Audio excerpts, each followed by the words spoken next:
Hovorí sa, že národ, ktorý nepozná svoju históriu, nemá žiadnu budúcnosť. O tej slovenskej sa často hovorí na zasadaniach Bratislavskej stolovej spoločnosti. To posledné sa nieslo v duchu oceňovania nadáciou Pro Patria. Je to diplom, ktorým dávame dôveru organizácie Pro Patria, ktorá má, myslím, 6-ročnú históriu, keď sme to zakladali. Ocenený bol v tomto prípade šéf Slovenského literárneho centra Gustav Murín. Jedným z jeho prvých gratulantov bol veľvyslanec Srbska. Pochádza z vojvodinskej obce Kulpín v okrese Bačský Petrovec, ktorej väčšinu obyvateľstva tvoria príslušníci slovenskej národnostnej menšiny.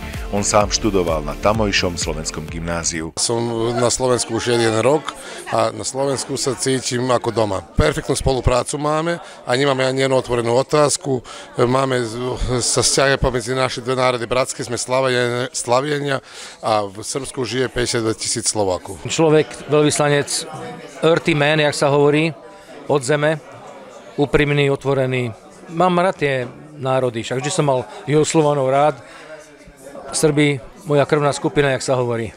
Aktivity nadácie Pro Patria zahŕňajú podporu výskumu, vzdelávania a kultúrnych projektov súvisiacich so slovenskou históriou a národným dedičstvom.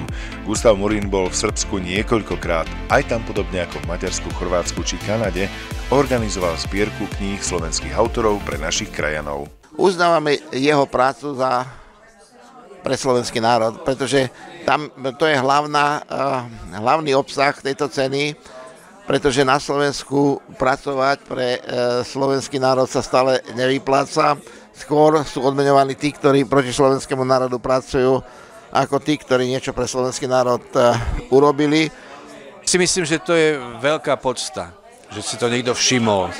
A som rád, že si to všimol práve vlastne tá Pro Patria, ktorá má svoj cvenk a ktorá dáva mi morálnu silu, aby som pokračoval. Gustav Murín ako vedec, spisovateľ publikoval v zahraničí viac ako 20 kníh zo 74 titulov.